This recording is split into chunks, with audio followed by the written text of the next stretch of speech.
Sunset Time by Albinocorn. Chapter 17. Vesper Radiance Part 1. The storm had dissolved into a light drizzle to help put out the rest of the mountain fire. Livingston's weather patrol team began the process of breaking the storm up and pushing it away. By the time Sunset and her friends had reached the town, tiny patches of blue skies and sunshine were visible.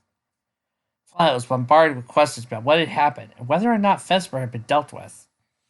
After multiple assurances, the town's ponies breathed a sigh of relief and began to celebrate, praising Twilight all the while. Sunset swore her face was beat red all the way to the train station. Because of the crisis, the train had been delayed. Positive, Sunset believed, since the next train to the Crystal Empire wouldn't arrive for another 2 days. After Twilight managed to shoo off the last of her admirers, the crowd collapsed into separate beds. Even though it was only mid-afternoon, Sunset was ready for a long sleep. Ow! Rainbow grunted, trying to get comfortable on her bed. I think I'm feeling the after effects of wearing a crown. My wings are dead! She tried to flap them, but all they did was give a feeble twitch. I'm sure they'll be fine after a long rest, Twilight said, curling up under her blankets. It took another hour for the train to begin moving, but they were finally on their way again. Sunset pressed her face to the pillow and waited to fall asleep. She wondered if Princess Luna would be waiting for her. Night was still hours away, so maybe she would have to wait for a little while before dreamwalking. Her moody thoughts led her to wonder what Sluna's sleeping patterns were like. Her eyes grew heavy as she thought about what it was like having breakfast at 6 in the evening. Before she knew it, she was snoring along with everyone else. The world around her was empty, devoid of everything save for her thoughts. There was only darkness that devoured every speck of light, neither dead nor alive. She just floated there, existing. Where am I?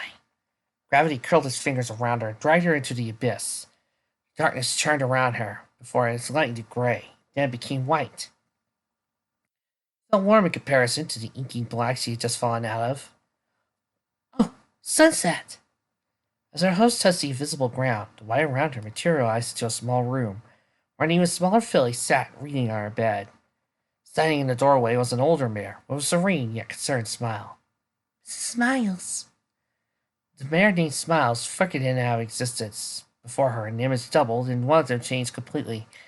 Standing next to her was a tall bay stallion with a scruffy beard. Dad. Sunset, you should really go out and play. Mrs. Smiles at her dad simultaneously. Sunset looked up from her book. But I'm just get the good part.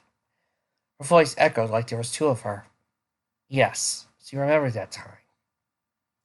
She could remember both times. Mrs. Smiles, her father. Both events had happened. Both times. The same words had been spoken. And the same answer had been given. We were never too different, you and I.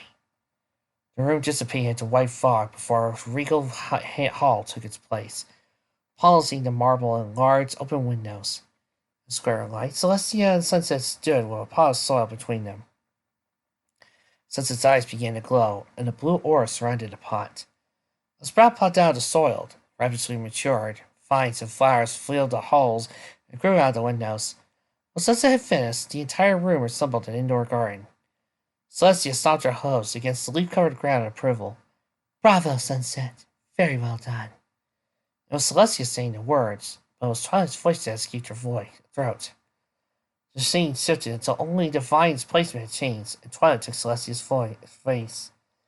I'm so proud of you, Sunset. You've grown so much. Now Celestia's voice passed through Twilight's lips. Memory fades, and the world returned to a black abyss once more. Where's the line behind reality and fiction, truth and lies? Fiction? Yes, your fictional dream against my reality. Have you figured out now your life is an illusion, thinly veiled over mine? Liar! My life is my own. I have my own memories and feelings. The abyss transformed into a terrace in downtown Carolot to overlook the unicorn reigns. Sunset sat with two other ponies, another unicorn and another pony. A large bowl of ice cream sitting between them. They were engrossed in pleasant conversation with jubilant looks on their faces. A few seconds passed and they broke into loud fits of laughter. See? This is mine! Those are my friends! Are they really? How could they be your friends if you don't really exist? Sunset vanished into nothingness, leaving the other two girls by themselves. However, they hardly seemed to notice their friend had disappeared. None of this belongs to you. It's just a fabrication to keep you ignorant. Instead of melting, the scene shattered into thousands of figments, dropping the real Sunset into a pit like a rock. She spun over and over, unable to find a way up. The darkness lifted, and her descent slowed as she floated down to the ruins of Canterlot. The air was thick with ash, and the sky was still stained with blood and scattered with dark clouds. Sunset landed in the castle courtyard. The ground was shattered into large chunks, steam hissing from the salted cracks. Come, Sunset, I will show you the truth. Her moves moved on their own. They already knew where to go. They took her through the empty castle once more, over a broken staircase, down the corridors, past the unhinged doors to the throne rooms. A world of lies. That's what you inherited, little replica. A voice spoke from the shadows covering the throne. Your life is not your own. Your body, your soul, your magic, everything you are is borrowed. You're just an accidental experiment gone wrong. Sunset trembled uncontrollably as the shadow pulled her in. Waves of hatred, loathing, and pain bombarded her. As much as she wanted to run away, she found herself constantly drawing closer, her will subverted. Gaze upon me, Sunset Shimmer. Your past, present, and future. Two balls of fire appeared in the shadows. The creature slowly emerged, towering over Sunset. Her blood froze and her trembling stopped. Her breath caught in her throat. Every part of her body ceased to function while she beheld the monster in front of her. Come now. You're not scared of yourself, are you, Sunset? The monster hadn't spoken. Instead, it came from the shadowy Sunset who stood off to the side. She was even more translucent than when Sunset last seen her, resembling more of a ghost than a shadow. An ironclad host smashed against the broken tile. Sunset jumped back, having regained her senses. She charged her horn and was beaten to the punch and blasted in the chest. She sailed across the room and landed on her back near the floor. How? Why? Sunset wheezed, trying to stand up. How? The shadow echoed. Well, that's right. You haven't finished story time yet. She waved her hoof, and the throne room was replaced by a fully intact library from Sunset's last dream. I do love tormenting you. I guess I should take a break so you can finish hearing your history. And I can feel Luna trying to intervene as we speak. The fact that I held her off this long is a testament to my strength. She put on a familiar smirk. Anyway, enjoy, and ta-ta for now. Powerful gust of wind, as Shadow Sunset was replaced by Princess Luna, looking flustered. Sunset, will you be petting me? She asked with a mixture of indignity and surprise. Yes, no, sort of. I don't know. It was the other Sunset, but they were the same. Luna raised a hoof and placed it on Sunset's shoulder. What happened? Sunset didn't meet her eyes, choosing to look at the surrounding books instead. She showed me things. She showed me past, present, and future. She pressed Luna's hoof away and ran to the bookshelf, mind racing. I need to know. I need to know what happened to the other Sunset, she said desperately. Luna looked at her with heavy eyes. I understand your desire for truth, Sunset, but please calm yourself. Sunset pulled a book from the table and tossed it. I can't. Not until I prove she was lying. This can't be. I just can't be. She shook her head, flipped the book open. Sunset sat alone in her bedroom, unfocused eyes lazily tracing the words in her book, resembled nothing more than black squiggly patterns. She barely slept since the night before. Her heart still pounded from the excitement she found in reading that dark tome, and her stomach was flooded with dread over the ensuing conversation with the princess. Has she been out of line when she said that to Celestia? Did the princess not feel the same way? Sunset's fur was matted under her eyes, so there crouched a roll of tears. She snapped her book shut and swept away like frost droplets forming at her eyelids. Who was she kidding? Of course Celestia didn't love her. She had Cadence for that. She already was an alicorn after all. Sunset missed her chance. She contemplated leaving, but had no idea where to go. She had no family to return to. She'd rather go and live in the Everfree before returning to the orphanage. Before she could pull out a map of Equestria, there was a soft knock on the door. Sunset, are you in there? Sunset gasped and flung herself towards the door, throwing it open. In In front of her stood Princess Celestia, looking as regal as always. Frown, however, disrupted her heavenly face. Sunset, did you get any sleep at all last night? No, Your Majesty. Celestia looked past Sunset, briefly pondering something before saying, You're going to have lunch and a long nap. Then.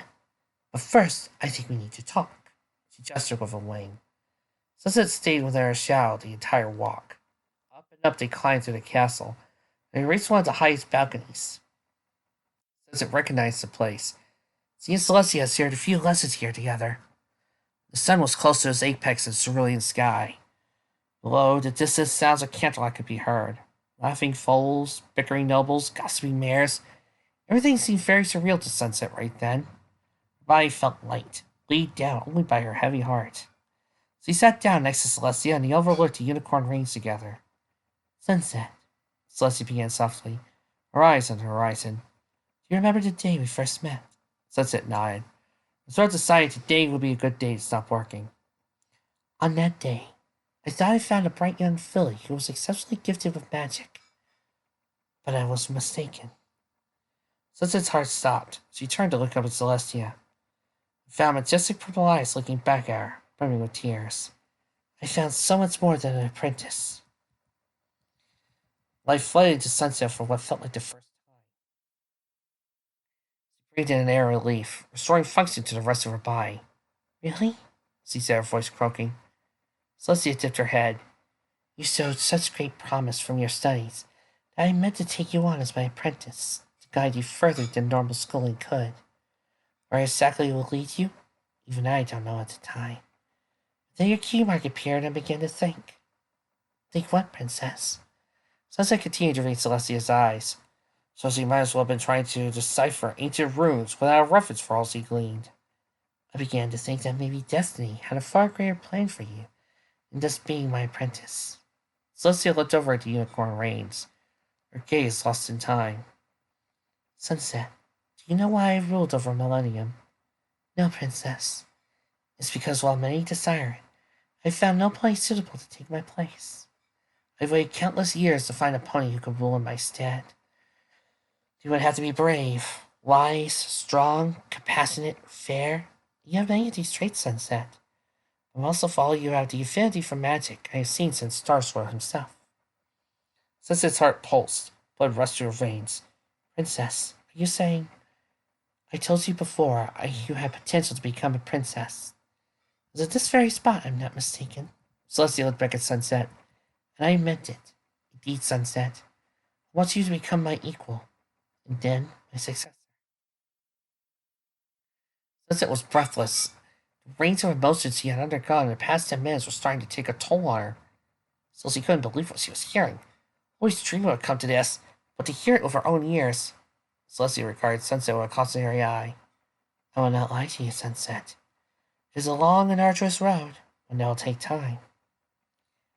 But I've already been walking it, haven't I? Sunset blurted out. I mean, all these years of training, history, and politics. You've been grooming me for this for a while now, right? Yes, Celestia said evenly. I have. These plans have been in the work for years now. So why are you telling me this now? Why not before, or... Celestia faced her fully, spread her angelic rings around Sunset, watched her from the outside world. Sunset felt all the tension leave her body. Wrapped in the similarly cocoon, she felt completely safe. Celestia's face, a radiant sun, beamed down at her. Because of what happened last night, Sunset, Celestia said, I was generally concerned when you found you reading those books. Less for their content, more what they represented. Many ponies have sought to become alicorns on their own, and all of them failed, meeting only terrible fates. When Cadence became an alicorn, I knew her arrival would spur you into action, though I hope you would not take that road. Sunset squirmed in Celestia's embrace, guilt-laced knife cutting at her heart. Part of this is my fault, though. I should have sensed you would be a little jealous and tried to console you. Although jealousy is on becoming a princess, Sunset, Celestia scolded, cutting Sunset further with the knife. Still, I should have said something then, perhaps even before. I did not wish to tell you because I feared the knowledge would disrupt your training. Though I see now is because I didn't tell you, you sought out other resources. I'll tell you this now, Sunset. Do not believe that Cadence is replacing you, that I am demoting you, or punishing you, or I'm no longer proud of you. It's hard for me to find a moment where I am not proud of you. Sunset smiled at Celestia. Her heart felt light and relieved, though only for a moment. She recalled the words that had been spoken just moments after she was caught in the forbidden section of the library. Her smile faltered as she thought to bring it up, but decided against it. There's also one other reason I speak of your destiny, Sunset. Her heart did a backflip. Celestia leaned in closer, and Sunset could smell the sweet fragrance of flowers on her lips. You shared something very personal and intimate with me. Something I could see was on your heart for a long time. Just as I'm about to say what has been on my heart for a while. Sunset's mind wiped itself clean. Even amongst the heavily down, her body went rigid. I told you I always loved you, Sunset. That is also very true. And over our years together, you have made me smile and laugh in ways I haven't for a long time. Indeed, I want you to become a princess. I will help you along with that road as your mentor, if you truly have me. Sunset threw herself into Celestia's chest. Yes, yes, of course I'll have you, Mother, she cried. Joy and relief took liquid form and ran down her face in rivulets. Thank you. I love you so much. I love you. Celestia rested her head on top of Sunset's. I love you too, my daughter.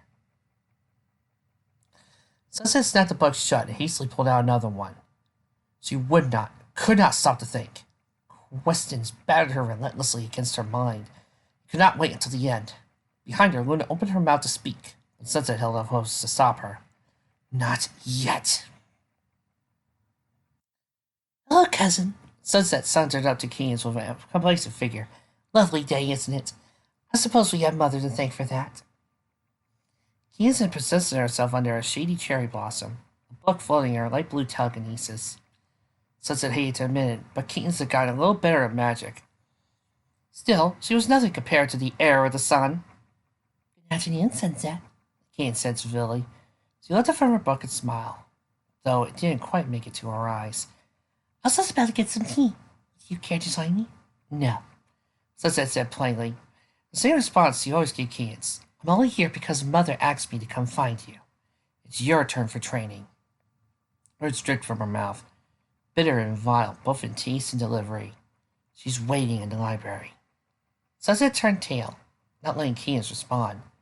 Back across the garden she strolled, admiring the wonderful day, the pleasant aroma of springtime flowers loosening her nerves.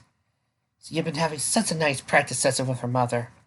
Then was ruined all because Keynes needed her training as well. Sunset didn't see why. Celestia said it would be Sunset who inherited the throne of Equestria. The thought tingled her spine, jolts of ecstasy dancing on her back. Someday, quite soon, she would sit next to her mother on the throne, the two of them ruling Equestria side by side, until Celestia decided Sunset could do it alone. Yes, soon every pony would look up and admire her, call her Princess Sunset Simmer. Some of the castle staff already did, but Sunset was eager to hear the rest of the country singing her praises. Of course, Sunset didn't voice any of these thoughts aloud. Celestia had warned her about being humble and modest. Ponies didn't like it when you thought you were better than them, even if it was true. So Sunset stayed quiet, letting her accent speak for her. They would all come to worship her in due time. Still, as she wandered back to the castle in the solitude of her room, she wondered why Celestia hadn't made any public announcement yet of their enhanced relationship. Well, over 3 months had passed since Celestia claimed Sunset as her daughter, her heir. Sunset expected that the citizens would be overjoyed at such news. After all, there had been quite a clamor when Keynes was paraded around with her new horn and crown. Ponies were in awe that Celestia had a niece. Perhaps she doesn't want to overwhelm them, Sunset thought as she opened the door to her room. Yes, that could be it. One new princess was something to take in, but two in such close succession? Perhaps Celestia thought ponies would fear some sort of looming triangle dictatorship, with so many princesses, and that arrogant, self-entitled brat commoners mistakenly called Prince Blueblood running around. Sunset plopped on her bed, summoning her chart of ancient runes to unravel itself before her. Maybe this is another kind of test.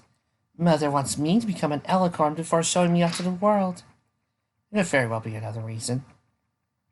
After all, she was Princess Celestia. She wouldn't have any regular unicorn be part of the royal family, even if said unicorn was the strongest alive. How the rest of Camelot took to calling blue-blooded prince still baffled Sunset. Yes, Celestia had let him stay at the castle after the death of his parents, but the word prince had never been used. Sunset shook her head. It was pointless to running around, worrying about him. He had as much royal blood as a slug. No, Venus was Celestia's real nuisance, Sunset's real nuisance. So loving, so graceful, so perfect. It made Sunset nervous just being near her. Celestia tried to get them to work together, to play nice to each other.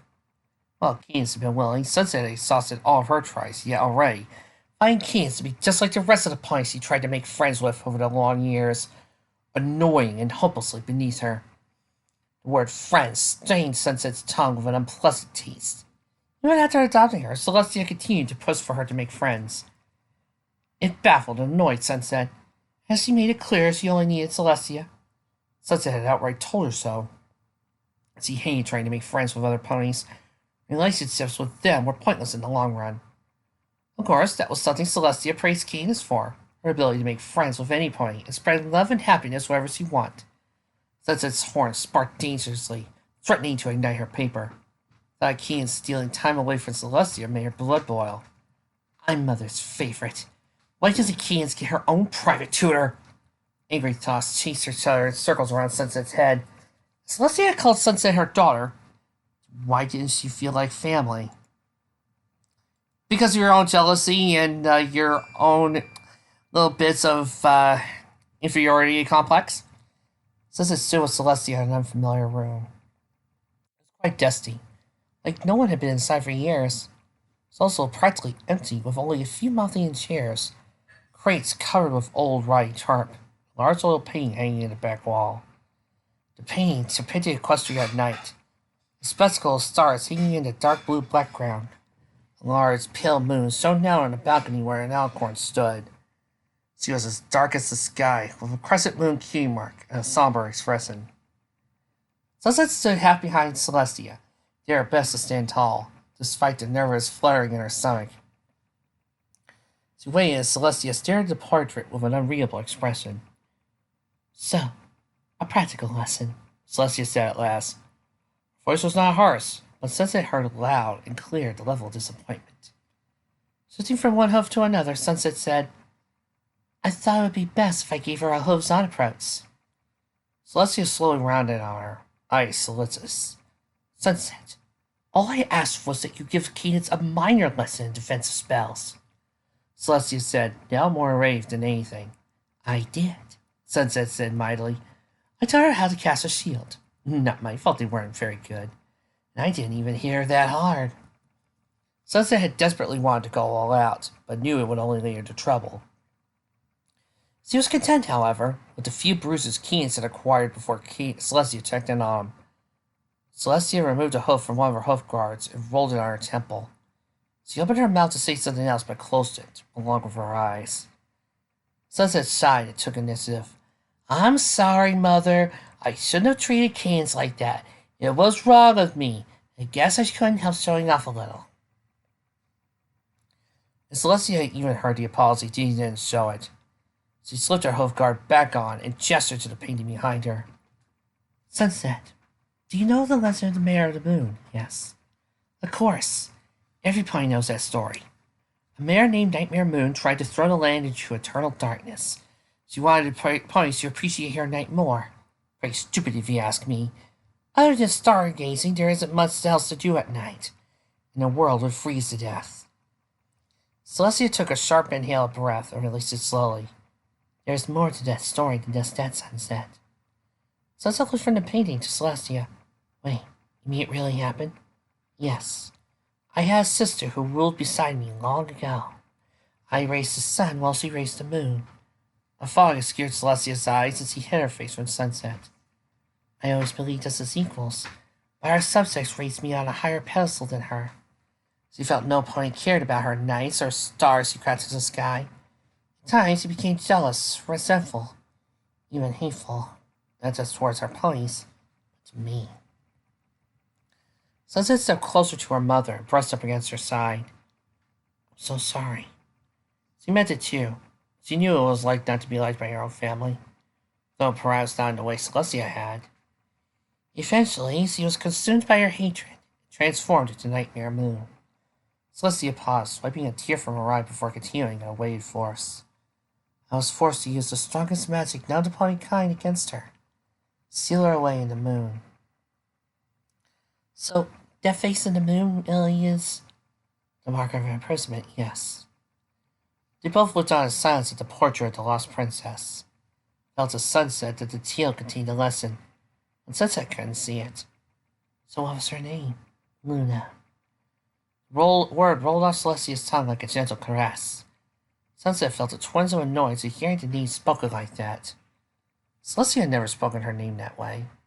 So with small satisfaction that Sunset knew, Celestia had never spoken Keen's name like that either. Sunset. Celestia's voice was solemn, eyes still on Luna.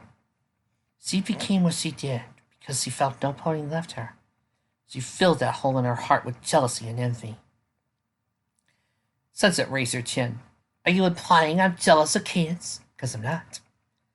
Celestia looked at her. I should hardly hope so. You have nothing to be jealous about. I love both of you. Yes, except you love me more, right? You picked me after all. The words were dangerously close to leaving her mouth, but Sunset knew the resulting reprimanding would be colossal. I want you and Keynes to be friends. You two will have to work together in the future to maintain harmony in Equestria. Together? But you said I would be your successor. My plans haven't changed, Sunset. My assumptions are correct, and Keynes will have her own kingdom someday. A knot undid itself in Sunset's chest. Saying Celestia and Keynes was bad enough, but a whole kingdom? And Celestia still wanted them to be friends. Sure, that frou-frou airhead wouldn't talk about cults and romance and stop being so perfect. Still, she put on her best annual smile and said, Okay, Mother, I'll try a little harder to get along with her. Thank you, Sunset. Celestia smiled at her. In the lore, do you remember what power I used to subdue my sister? Sunset thought for a moment. The elements of harmony? Yes. Do you know how the elements work? Sunset shook her head.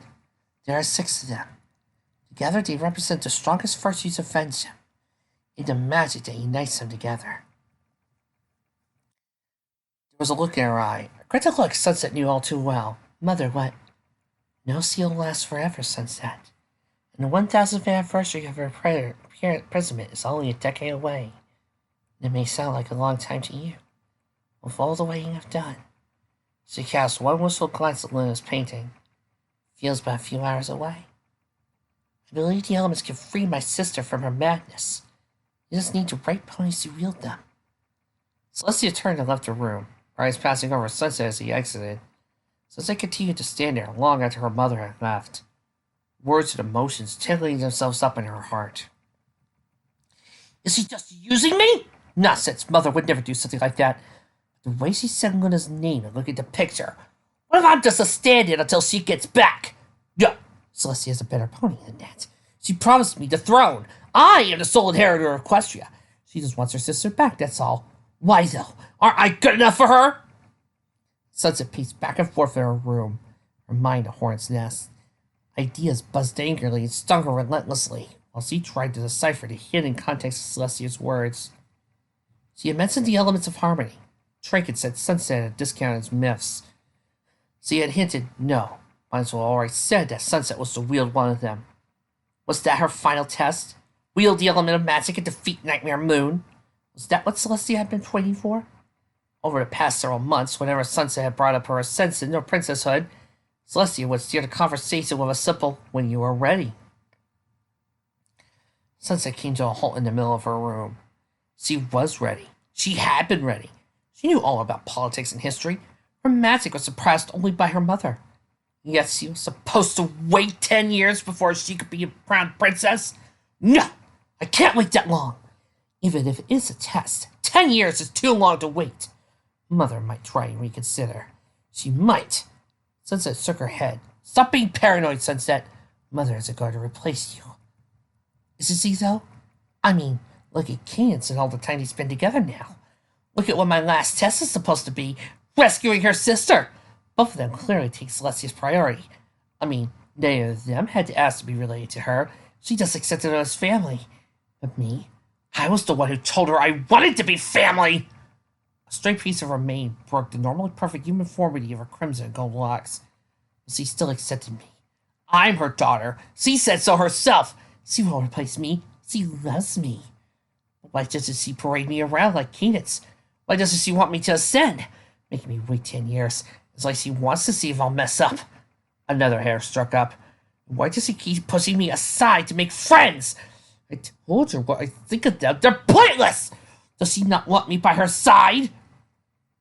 Sunset inhaled deeply and brought a hoof to her chest, imitating Cadenc's breathing technique. And pressed her mane back and took an extra breath. Calm down, Sunset. You're overthinking this. Mother's only asking you for a favor. She's trusting you of all ponies with the task of saving her sister. She must love you and believe in you as she delegates a task like that. Well, technically she delegated to 6 ponies. There are 5 other element bearers. Yeah, but she doesn't care about them. True, but 10 years. I cannot wait 10 years to be an alicorn. I've waited my entire life! There has to be another way to prove Celestia I'm ready! Sunset racked her brains for solutions and scanned the room. Cells of books steered back at her from every corner, then at her.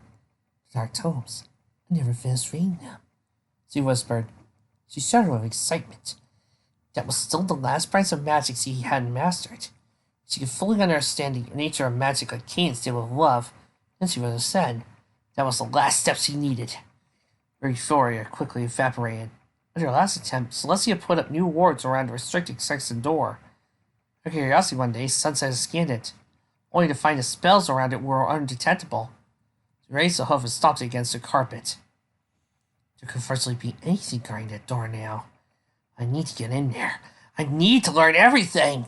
Sunset paced the room again. The only way she could see the spells guarding the door as they were set off, even as she presumed none of them were lethal. Who knew what would happen? She would need somebody else to set them off for her to observe. Somebody to take the fall. Sunset stopped. A wicked smile came to her face. It was late in the afternoon, a few days later, when Sunset found Keen sitting on the veranda, thick tome in front of her, several sheets of paper laying across the table. You seem busy, Sunset remarked. Looked at the title of Keen's book. Magical theory and practice fine, too. She scoffed inwardly, allowed herself a small, superior grin. Keen looked and gave Sunset a wary smile. Hello, Sunset. Yeah, I was trying to study all this magical gibberish. Auntie Celestia gave me some extra notes she thinks I should look over. Honestly, I don't know how you manage to stay on top of it all so easily. Because my brain is the size of a peanut. Sunset walked around the table, looked over Keen's shoulder at some of her notes. There were basic diagrams and instructions for enchanting spells, written in Keen's overflowing cursive. I read it down and read it multiple times, but nothing seems to click, Keen said dismissively. You're really making this all too easy. Sunset pulled in another chair and sat down. Well, unfortunately, I have nothing to do right now, so maybe I can help you. Keen raised an eyebrow. You want to help me? You don't want my help? No, it's not that. It's just... Keen coughed into her hoof. Things didn't turn out so well the last time you tutored me. And you've never really shown interest in doing anything together. Sunset rolled her eyes. Mother said we should be friends, so I'm trying to get on her behalf. I can't help it if I'm a more aggressive teacher. You learned something, didn't you? Keen rubbed a spot on her foreleg. Yes, as it hurts. Well then, Sunset got up from her chair. If you don't want my help, I'll just be on my way. No, Sunset, please stay. Keen gestured for her to sit back down. I really want us to become friends, too. Do you think you could go a little easier on me for practical magic? Sunset sat down again and smiled impishly. Well, all right, since you asked so nicely. She tapped a hoof against her chin in mock thought. Actually, I just remembered a good way to practice some of these enchanting and dispelling charms. Sunset pushed the library door open and allowed Cadence to take the lead. She mowed down the rows of books, one measured steps. Sunset lagged behind and saw a sleep spell or a librarian sitting at her desk. She gave a loud yawn and fell face first into the book. Sunset joined Cadence in the back of the library. In front of them was the plain black door, locked with a metal bolt that rang along its width. It appeared rather unimpressive, Standing that close, Sunset could feel some of the magic radiating from it. Beside her, Cadence rubbed at her horn with an irritated frown. Don't worry, Sunset said. That's just the sentry spell I taught you. Your horn is picking up the enchantments on the door. Cadence gave a swift shake of her head. I'm not sure about this anymore, Sunset. This is the door to restricted section after all. It's not like we're going to take anything, Cadence. We won't even set a single hoof inside. This is just an exercise. Sunset gave her a reassuring grin and said smoothly, all you have to do is identify and undo the words on the door. Then I'll set them back up again. You can keep practicing. Then we switch roles. It's how I learn so fast. And you're sure this is safe? Everything will be fine, Cadence, Sunset said with an impatient edge. Trust me, as a friend. She almost gagged on the word. Cadence took a deep breath and approached the door as a blue outline covered her horn. Sunset suppressed her smile and took a few steps back. She watched Cadence push her magic against the door. A golden aura around it appeared, and Sunset prepared her own magic to counteract whatever defense the door had. She could muffle the alarm spell that was sure to come, but everything else was a complete mystery. Sunset, I'm not really recognizing any of these spells. Are you sure these are beginner enchantments? Don't worry, you're doing fine, Sunset said lazily.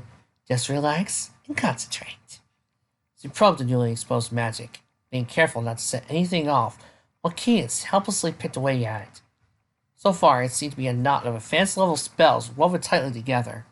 Nothing she wouldn't have handled on her own. As she didn't need Cadence after all, that was when Cadence screamed. Sunset felt like the knot of magic snapped and lashed out at Cadence. This is her own magic retreated from the door. Jolts of lightning ran down Cadence's horn and across her body. She was finally thrown back across the aisle. She crashed near the front desk, all the while a loud, shrill siren went off. Not a second later, Princess Celestia appeared in a flash of golden light next to Cadence. She clicked from the writhing alicorn to a wide-eyed Sunset, already lining pieces up. For the first time in Sunset's life, she didn't see the disappointment or frustration in Celestia's eyes. She saw anger. Celestia scooped Cadence up and vanished in a burst of light, leaving Sunset alone with the cold talons of dread grabbing her throat.